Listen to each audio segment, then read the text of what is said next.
Hello friends, आज मैं explain करने वाला हूँ एक बहुत ही कमाल की टीवी सीरीज जिसका नाम है लुपिन। कहानी बहुत ही अच्छी है जिसे देखने में आपको बहुत ज़्यादा मज़ा आने वाला है। ऐसा नाम के एक बहुत ही खास इंसान की जो म्यूजियम में काम करता है और वो म्यूजियम में झाड़ू लगाने यानी कि साफ सफाई का काम करता है। इसी म्यूजियम के अंदर एक बहुत ही कीमती हार को दर्शाया गया है जो कि हाल ही में भी यहाँ पर आया है। और हम देखते हैं कि एजन इस हार को चुराना चाहता था क्योंकि वह हार बेचकर बहुत सारे पैसे कमाकर अपना सारा कर्जा और अपने परिवार की मदद करना चाहता था। अब हम देखते हैं कि एसन इसे चोरी करने का एक बहुत ही अच्छा प्लान बनाता है। इसके बाद हम देखते हैं एसन की वाइफ को जिसका नाम क्लैरी होता है। क्लैरी बहुत ही अच्छी लड़की है और एसन और क्लैरी बचपन में कॉलेज टाइम पर एक दूसरे से प्यार करते थे और बड़े होकर इन दोनों ने शादी की और इनके पास एक बहुत ही खूबसूरत बेटा होता है जो कि एसन पर गया है और वह काफी खूबसूरत भी है। अब हम देखते हैं एसन को। एसन क्लैरी से कहता है कि तुम कुछ दिनों के लिए मुझसे दूर हो जाओ और मैं कुछ काम के लिए बाहर जा रहा हूँ। लेकिन वह इसी शहर के अंदर रहकर एक बहुत ही खास तरह की चोरी करने वाला था। इसके बाद उसने जहाँ से कर्ज लिया होता है वह उन गुंडों के पास जाता है। वो गुंडों उसे उल्टा अटका देते हैं एक बहुत ही ऊंची बिल्डिंग से और मारने की धमकी देते हैं। तब एसन उससे कहता है कि मेरे पास एक बहुत ही अच्छा प्लान है जिससे कि हम सभी हमेशा के लिए अमीर हो जाएंगे और हमें कभी भी पैसों की कोई कमी नहीं होगी।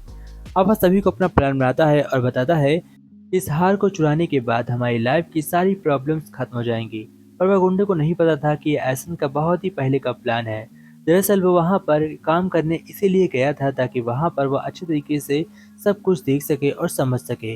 म्यूजियम को अच्छे तरीके से जानने के बाद वहाँ पर चोरी करना काफ़ी आसान हो जाता है।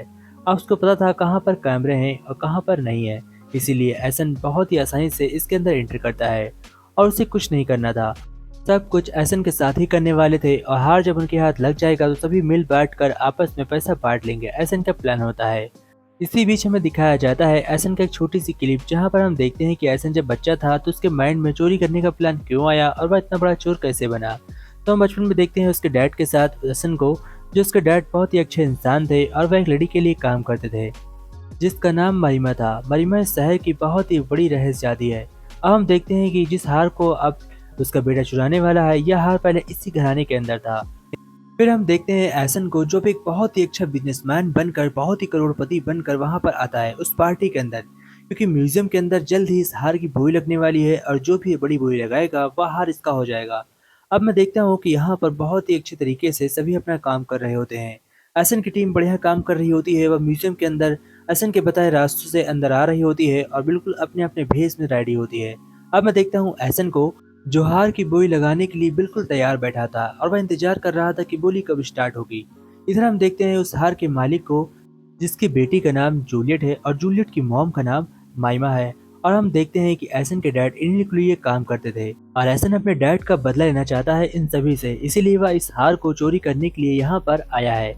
अब मैं देखता हूँ कि एसन इस पार्टी के अंदर मस्त तरीके से बैठा होता है और वह जूलियट को देखकर अपने बचपन का समय याद करने लगता है जब वह पहली बार जूलियट के घर गया था अपने डैड के साथ।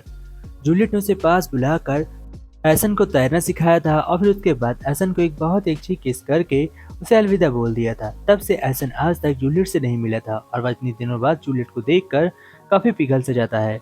एसन के साथी एसन के बताए हुए प्लान के मुताबिक काम करते हैं और वहां पर दो गार्ड्स को मारकर उनके कपड़े चुरा लेते हैं और खुद पहन लेते हैं और एक गार्ड बन जाते हैं जिसकी वजह से कोई उन्हें पहचान नहीं पाता।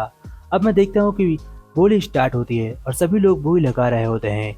एसन के पास ज्यादा पैसे तो नहीं होते हैं लेकिन वह भी लगातार बोली बढ़ाते जा रहा था। सबसे पहले बोली स्टार्ट होती है 10 मिलियन यूरो से। उसके बाद वो बढ़ते बढ़ते अब 25 तक पहुंच चुकी थी। एसन इंतजार कर रहा था कि कब उसके दोस्त उसे इशारा करेंगे और वो कब इस बोली को पूरी करके अपने आगे का प्लान पर काम करेगा।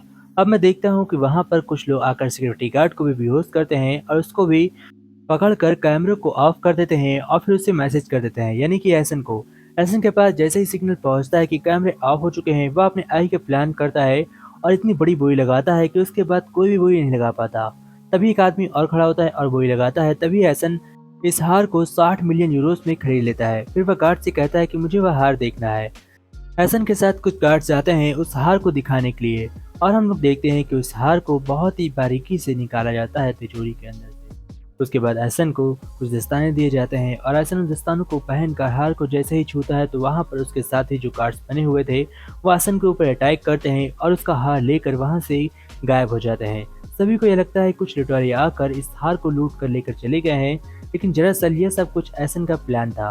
और हम देखते हैं कि वह चोर जैसे ही कार में बैठकर वहां से निकल रहे होते हैं तो उनकी कार एक बहुत ही बड़े ट्रैक में फंस जाती है, जिसकी वजह से वह सभी चोर पकड़े जाते हैं और वह हार पुलिस वालों को फिर से मिल जाता है। इधर हम देखते हैं कि एहसन के साथ बचपन में क्या हुआ था। दरअसल इन लोगों ने उसके डैड को बेकसूर होने के बावजूद एक बहुत ही बड़े चोरी के इंजाम में फंसा कर उसे हमेशा के लिए जेल भिजवा दिया था। और यह सदमा उसके डैड से बर्दाश्त नहीं हुआ, जिसकी वजह से उसने अपने आप को फांसी लगा लिया और एहसन आज उन्हीं का बदला ले रहा है। पुलिस वाले जैसे ही गुंडों को पकड़ते हैं, यानी कि एहसन के साथी को, और वह उनको पकड़कर जेल के अंदर बंद करते हैं और उनका हार लेकर फॉरेंसिक में भेज देते हैं, क्योंकि अभी तक एहसन ने पैसे नहीं दिए थे, इसलिए यह हार एहसन को नहीं दिया जा सकता था। अब आप सभी को लग रहा होगा कि इतनी बड़ी चोरी का आखिर में फायदा क्या हुआ, क्योंकि वह हार अभी तक एहसन को नहीं मिला और उससे हार नहीं मिला तो यह चोरी करने का बिल्कुल भी कोई फायदा नहीं हुआ। लेकिन अब देखिए एहसन का आगे का प्लान। दरअसल प्लान यह था कि एहसन वह अपने साथियों का चोरी में यूज करेगा और उन्हें वहां पर फंसा कर हार को अकेले रख लेगा। तो आखिर में हुआ क्या था, तो जिस समय वो चोर उसके ऊपर अटैक करके एहसन के साथी एहसन से हार छिना रहे थे, तो उस समय बड़ी बारीकी से एहसन ने अपना नकली हार उनको दे दिया और अपना असली हार डस्टबिन में डाल दिया। उसके बाद फिर से वह वहां पर कूड़ा वाला बनकर आता है और डस्टबिन से उस हार को निकाल कर बड़ी बारीकी से वहां से निकल जाता है। और जब तक फॉरेंसिक की जांच होकर उस हार के बारे में सभी डिटेल्स बाहर आती, तब तक एहसन अपना भेष बदल कर अपनी पूरी डिटेल्स मिटाकर वहां से निकल जाता है और एहसन का प्लान कामयाब हो जाता है। उसके हाथ वह हार लग जाता है और फिर वह अपने बेटों के साथ घूमने चला जाता है और इसी के साथ मूवी एंड होती है।